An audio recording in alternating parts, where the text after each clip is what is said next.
Hello and welcome to Unearthed Relics. I'm Jennifer and I'm going to show off some of my recent thrifting finds. I had a little bit of a backlog because I've been doing a whole lot of thrifting and not a lot of video making, but I have gotten some really amazing, fun, cool things, and I've already started to work on making some crafts out of some of them, so I'm going to show off some of those as well. So let's dive right in. This has been driving me crazy to have these sitting out for a couple weeks. Waiting for me to get a quick video done, so now I can get those put up and out to scare and delight people. So always love garland, that's fun to have around. Got this cute spider. I've been doing a lot of stuff with spider webs this year. Skulls are always fun. I think this one was actually 3D printed, a little miniature skull, so it's kind of creepy and a little bit more realistic looking. But I thought it might be fun actually to work it into a planner. I've seen some of those before, and that might be cool. And this really neat kind of candelabra. It has kind of a fun, funky, vintage vibe to it. So I think that'll look really cool on display for Halloween. I always pick up cool tins when I find them. These are little jello or dessert molds. So I'll be able to incorporate those into crafting. A cool cutting board or charcuterie board, as I like to think of them. Some cute little books. This one's Be Glad About Jesus, Angus and the Cat. This one's kind of precious too. This little dog is adorable. A record book without the record, sadly, but still about It's a Small World. Fun old music book. I love this one because it had lots of really cool illustrations in it for some of the music, so I think that'll be fun. Some phonetic word drill cards. I think those might be fun for some craft projects as well, since they spell out different words. A jigsaw puzzle, which I was super excited about, so it's obviously really vintage. I didn't have high hopes, I never do when I find them and they're not taped shut or in a bag, that it would have all the pieces, but I'm like, I'm gonna give it a go nonetheless, and kept thinking as I was working it, oh, it's gotta be missing some, it's gotta be missing some, but lo and behold, it was not missing some. It had all the pieces and it's really cool, so I'll add an image for you to look at as well. This really cool old stationery. The color on this is just really amazing too. So a couple different designs on those. This is an older print and it's obviously a little worse for wear, but I think I'll be able to incorporate that into some collages, and it was just too pretty to let go, even though somebody else might have looked at that and said, that's trash. I thought it was a treasure. Here's a really cool, I'm gonna guess that's still cross stitch, or I don't know what it's called when you kind of go across the green like that, so maybe not making the full crosses. In any case, I think it's a sweet saying. The colors are really kind of funky and kind of retro vintage, all of that.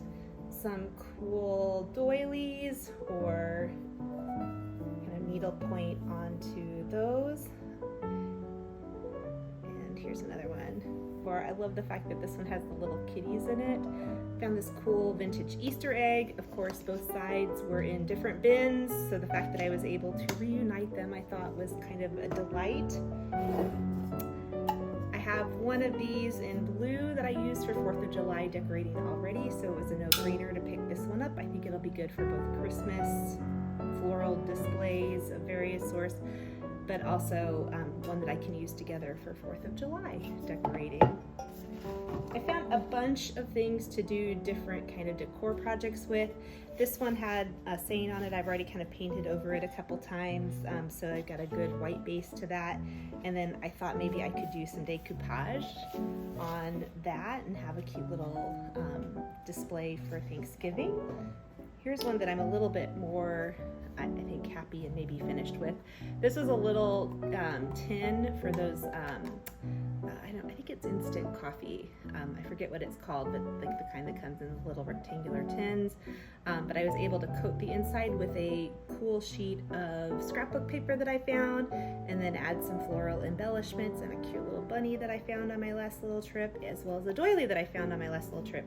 And I thought he made a really precious little assemblage, and yeah, I think that was a fun little craft project, basically taking trash and turning it into what I like to think of as a cute little treasure and perfect for Easter.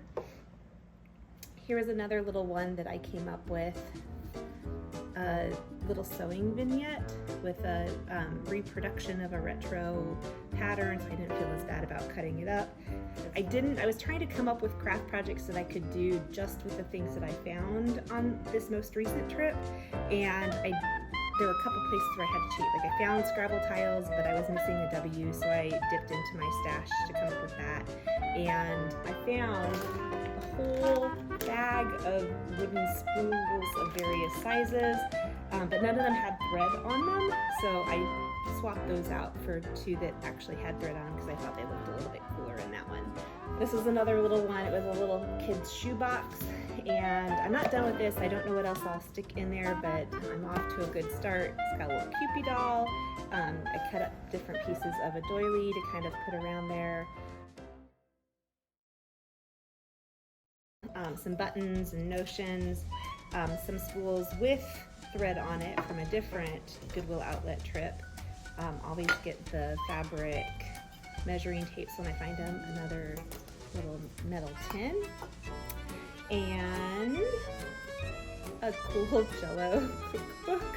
I think this one's just delightful, and you can kind of tell it's retro by the styles of things that they're giving you, which probably wouldn't pass muster in terms of things people would eat in the modern day, like this ring around the tuna salad. Doesn't that look delightful? Probably not the most appetizing thing to actually eat, but kind of fun to think of a time when that was a thing that someone might make. An old Singer sewing book, handbook. I don't think this one's probably like 50s, maybe even 60s, from a 301 model Singer. A Deal a Meal video set with the little cards that went with it. I was actually just intrigued by this. You know, it's kind of an iconic Richard Simmons sort of thing, and I've never seen it before and had no idea how it worked, so I was kind of curious. So that was kind of a fun quasi-vintage, a little bit retro sort of find. Found lots of little picture frames too. This one I had a little square of kind of Western styled fabric that was really cute, and added a little horse there and the Yeehaw King up at the top. The larger and more ornate frames. Those have one coat on them so far, and I might dabble a little bit more. They were kind of cool to begin with, so be able to put some spooky prints in there for Halloween. This one had a little menu board on it, but I thought I could write boo or beware or happy something or give thanks. This is another one. It was kind of a decorative frame piece. This one kind of floored me because it said it was $14 at Hobby Lobby just for the frame and the little image inside of it. Got a cute little lion. A sweater gauge thing. This thing is pretty amazing. You turn the dial and it tells you your size. I have friends who knit, and I'm going to use their collective wisdom to figure out a little bit more about that. But I wanted to give a shout out to the Second Time Around store in Aurora, Indiana. I went down a couple weekends ago with my husband for a school reunion, and the store was right on the main stretch while they were having the big festival, and I was delighted that they were open so I could pop in and do a little vintage shopping, and they did not disappoint. They had their patterns for 25 cents a piece and an amazing selection of them. At first I just found a single suitcase full of them, and so I was trying to be very judicious in which ones I picked out, and then I found two more entire bookshelves full of them. So I spent a lot of time going through patterns, but I found some good ones. So again, some more cute little girls, more retro-y kinds of things. There's those ones. So I'm really excited about those, and really for like probably $5 or $6 all told. I got an entire set of those, and I'm super happy about that. So kudos to Second Time Around. Thank you for joining me today for this haul video, and stay tuned to see what I create with all of these fun finds for my most recent travels.